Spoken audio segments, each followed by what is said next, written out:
Serious. People who've claimed to encounter a humanoid, whether that be extraterrestrial, Bigfoot, or whatever. What's your story? This one's from my girlfriend. When I was a child, around the age of 6, perhaps younger, I used to visit my uncle's house on occasion with my mum and Nan. Each time I was there, I'd go to my uncle's bedroom to look at the mummy that laid on his bed.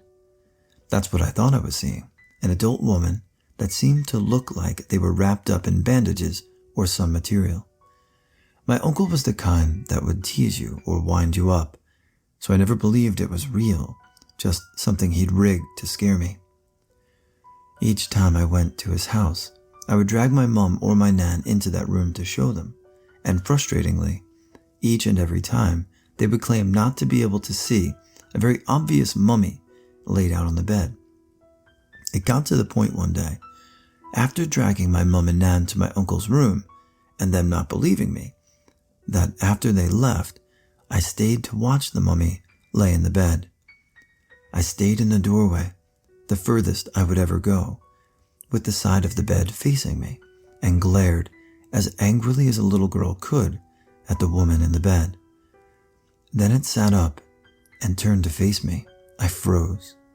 It was when the thing started to get off the bed towards me that I discovered my legs again and ran. Years later, my Nan took me and a friend to my uncle's house to dog sit while he was away. It just so happened that his bedroom was where we would be having our sleepover. The room had been changed, and there was no mummy this time around, but retelling the story was enough to freak us both out for the night, though it didn't stop us from sleeping. My mum and Nan can recall me asking about the bandaged woman in the bed, and other weird things I'd seen and experienced as a child, but no one else had experienced the mummy in that house. This happened when I was 7. I grew up on the military base. We lived in the PMQs, not entirely sure of the age of the houses, but our basement did have a bomb shelter in it.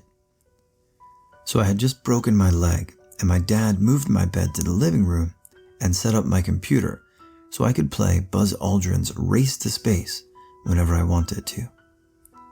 I was also given a frying pan and a pot if I ever needed anything in the middle of a night. So it's God knows what time, and I'm woken up by a sound. I look around and don't really see anything until I noticed a hand peer out the entranceway to the living room. I immediately look at the TV to see if I can see a reflection. I do. It looks like a man my father's build and height, but the uniform is wrong. My father, a few times, was called and deployed on moment's notice. I could just tell this was a World War II uniform. So I freaked out. I grabbed the frying pan and pit and began slamming them together as hard as I could. The figure in the TV just walks away into the dining room and then turned to the kitchen from what I could tell. Just as he turns, my father is already in the living room asking what's wrong. I replied, someone's in the house. He immediately goes for his baseball bat and starts searching the house and checking the locks and the windows, then gets on the phone and calls the MPs, and before I know it, he and the neighbors and the MPs are outside securing the whole damn neighborhood. They never found anyone, and I've never had a similar experience since then. I was 7 or 8 years old and visiting my paternal grandparents with the rest of the family. They lived deep in the woods, and I always hated it there. It felt like something was always watching and was always eerily quiet, like not even crickets chirping. My little brother and I shared a bed in one room on the ground floor. My brother would sleep at one end, his head against a window/wall, and I would be on the other, facing the window. On this particular morning, I woke up first. The sun was brilliant, making the room gold through the curtains. And there, a silhouette against the window, was a deer with the biggest rack of antlers I had ever seen. It was right there, like almost pressed against the window in profile, I stared in awe, and that is when it changed. In one smooth movement, it reared up on its hind legs, and it was no longer a deer, but a man. There were only two men in the area, my grandfather and my dad, and it was clearly neither. Not sure if that made it better or worse. Grandfather was very built for his age. Dad had a gut. This silhouette was clearly younger, muscular, but not in the like a brick way my grandfather was. It exuded strength and scared the hell out of me. It started to the side for a moment and then strode off with purpose. I don't know what I saw. I want to believe it was just the groggy mind of a half-awake kid. But I remember the fear slicing into me. I remember the feeling of something being out there. I saw a humanoid, something in the woods outside my childhood home. This was rural northern Wisconsin, and I was 14. Up until that day, I had zero fear of the woods. I spent most of my time out there exploring and feared nothing. My parents had a lousy marriage and fought a lot, and I felt more at home outside than in the house. On hot nights, I'd take a sleeping bag and sleep on the roof of an old shack on our property. I saw bears, I saw wolves. They were always more afraid of me than me them. I didn't believe in ghosts, Bigfoot, demons, or even God. I only got lost out there once when dark fell sooner than I expected.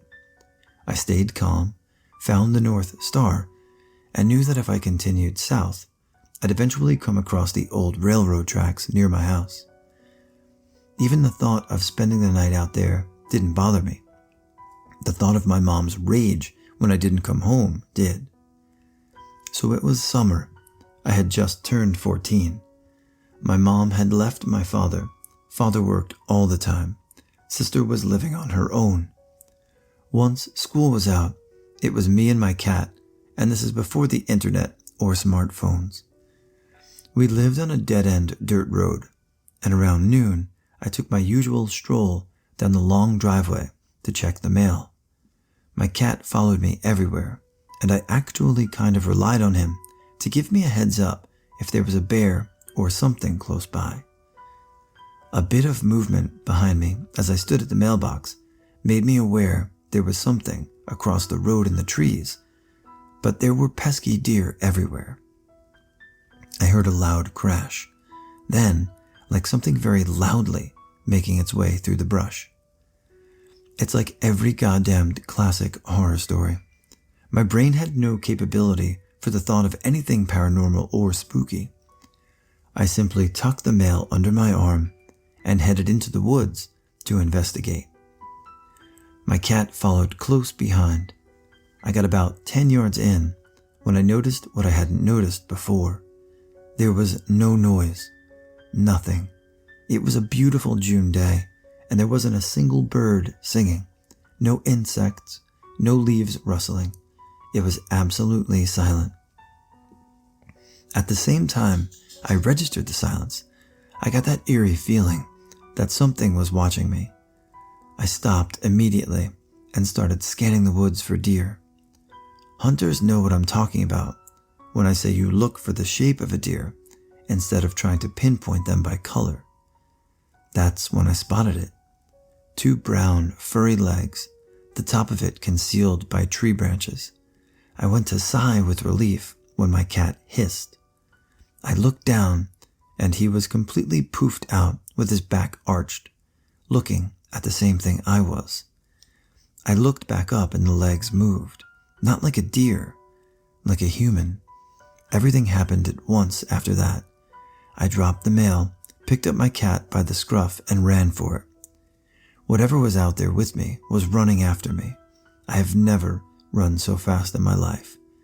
I tore up the driveway into the house, locked the door, and grabbed the phone. I called my next-door neighbor, who was the ex-chief of police, and he came over immediately with his pistol. He checked out the spot I was in and found nothing. I was so hysterical, I was in tears.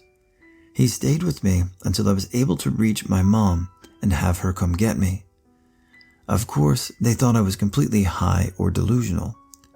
I know exactly what I saw and felt. It was broad daylight. I never felt safe in those woods again and stopped sleeping outside. I was hiking up in the Cascades in Oregon. I was in a more remote area of the range. On the 6th or 7th day on the trail, the hair on the back of my neck started standing up. I chalked it up to being a mountain lion in the area, but the weird thing was the uneasy feeling never left. That night is when I heard the howling. It wasn't wolves or bears or any other animal I have ever heard. The closest thing I could relate it to is the noises apes and monkeys make. This persisted for the next few nights. Eventually things started rummaging through my campsite. Naturally, I assumed it was a bear or raccoons. But then on the 11th day, I woke up and my food bag was removed from the tree. Something had cut the line through. All my food was gone. I decided to keep pushing. I had 4 days left till the end of the trail. I'm familiar with what I can and can't eat in the area, and I could always fish for food. The same nightly activities occurred, and on the 13th night, something started throwing rocks at my tent. For some reason, I lost it. I screamed into the darkness for whatever it was to leave me alone, hoping it was just some person fucking with me, and maybe they'd scream out, "Sorry, mate," or something. Instead, it grew quiet for the first time in nights. Nothing could be heard. Then a scream, louder and more vicious than any other night, cut through the night. Then nothing, complete and utter silence again. Despite it being quiet, I wasn't able to sleep that night. I just waited. The next day I continued my hike, dead tired, just wanting to get out. The hair on the back of my neck still standing, the forest still quiet. I felt like I was being hunted. Towards the end of the day, I had sat down to rest before pushing a few more miles when I saw it. Something tall and large, bigger than any man or animal I had seen, sliding through the forest, not making a noise. I yelled at it. It turned to look at me. I never got a good look at it through the trees and the brush, and it was dark, but I knew that whatever it was causing this. I threw a rock at it and then pulled my knife. This thing just kept staring at me. I don't know what kicked in, but I no longer felt scared. I felt angry, and I ran at the thing. It ran from me, and I chased it into the woods. It had long strides and easily outpaced me, but I continued the chase. After several minutes, I gave up and collapsed in exhaustion. I rested for a bit before backtracking my way back to my backpack and resting area. I was tired and made camp there. Another night of silence, when I woke up the next day and had about 10 miles till I was out. Exhausted, hungry, mentally drained, I made my way out. As I got closer and closer to the end of the trail, the typical forest noises returned. Birds, bugs, mice running through the undergrowth. All these noises slowly returned. I no longer had this feeling of unease. I got to trail's end, sat in my car, and cried. To this day, I still pass it off as someone just fucking with me. But the way that thing moved in the forest, I just don't know. I told a park ranger about it, and he jokingly said they have a bunch of Bigfoot sightings in the area, but most likely it was a local fucking with me or my own imagination. I do a lot of long hikes, but that 15 days was by far the worst. I'm going to write this on behalf of my mother, who passed away a year ago and saw and heard many things that the average person wouldn't believe. To start, I live in a farm in a house that was built in the early 1900s. To date, 4 people have passed away in the house or near the house. My great-great-grandma died in a rocking chair. My great-great-grandpa was riding in a wagon down our driveway when his team of horses got spooked and he flew off and broke his neck. A hired man's wife fell down our stairs while she was pregnant and hemorrhaged and died. And my aunt died in my old bedroom at age 2. Over the years, my mother and brother have experienced many spooky things on our property. In the early 1980s, they both heard footsteps walking up and down our upstairs hallway in the middle of the night. My brother was alone once, and he was outside doing farm chores in the dark. He was maybe 500 feet from our house. He had the urge to look over, and every single light in the house was on. My mom has heard people whispering her name.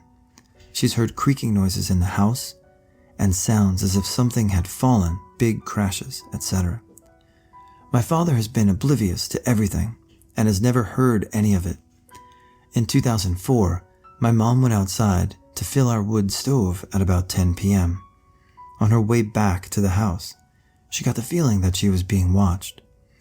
As she turned to look to her right, she saw this very skinny, gray being standing below our house, staring over its shoulder at her. She got this intense feeling that it wanted her to see it. After a few seconds, it bolted away from the house. She was so freaked out that she sprinted into our house, locked the doors, and collapsed on the floor in hysterics. For years, she'd never tell anyone the story. This was a particularly interesting experience, as in the late 1960s, our neighbor just over the hill had gray aliens walk into his barn and actually talk to him. It was investigated by some big-shot UFO investigator out of Chicago, too. I personally had never heard or seen anything in our house until recently. Over the years, friends have come over and saw shadow people in our house, or hear the pitter-patter of small dog feet on the floor upstairs. As I said earlier, my mother passed away a year ago, and we have her urn sitting on a table downstairs just below my bedroom. For about 3 months, every night, I was in the home alone. My dad is a trucker, so he's gone for a week at a time with a 5-day break in between. I would hear this pounding noise every 30 seconds coming from somewhere in the walls as I tried to fall asleep. I've heard crashing noises, and my dog has perked his ears up because of them. A lot of people are too freaked out to stay overnight at my house without my dad being there, and I'm starting to get that way too. I've never shared this with anyone, so I'm sorry if it doesn't make sense. When I was about 7 years old, I was sitting in my bedroom with my friend Celia. We were playing. I think we were building with Legos. It was late afternoon, and our parents were outside the front of the house chatting. My bedroom had a window at the side of the house. At some point while we were playing, I looked up and saw something on the other side of the window. I have no idea how to describe this thing, and I haven't heard anyone else mention anything that sounded similar. From the neck down, it looked like a person. I can't remember what it was wearing, but I think it was dressed in a dark blazer. The collar was visible, so I know it was facing us. From the neck up, everything started to look very wrong. Its head was heart-shaped. Its skin was brown and leathery, like the hide of an animal. But it was slightly translucent, and beneath the leathery skin, I could see thick, pulsing black and dark blue veins. There was no face. I remember looking at this thing for a moment, and it was like my brain had fuzzed over being scared. And I remember thinking something like, no, that's not meant to be there. That's not what a person looks like. I remember mostly feeling surprised more than scared. I don't think I really thought it was real. I slowly turned my head to look at Celia, and she was doing the same, turning her head to look at me. I saw her wide eyes and her mouth hanging open, and as I realized we could both see this thing, the fear clicked in, and I thought, that's not a person. That's not a fucking person. What the fuck is that thing? That's not a fucking person. I remember being paralyzed with shock and fear. I wanted to bolt, but I couldn't move. I suddenly felt really sick, like the room was blurry and spinny. I don't remember the thing walking away, but one moment it was there, and the next it was gone. Celia and I both stood up wordlessly and walked solemnly outside. I remember feeling unnaturally cold, wobbly, and fragile, and a little too thin like you do when you're coming down with the flu. We walked to the front of the house and we each grabbed onto a parent and snuggled into them until they finished their conversation. Celia and I never talked about it.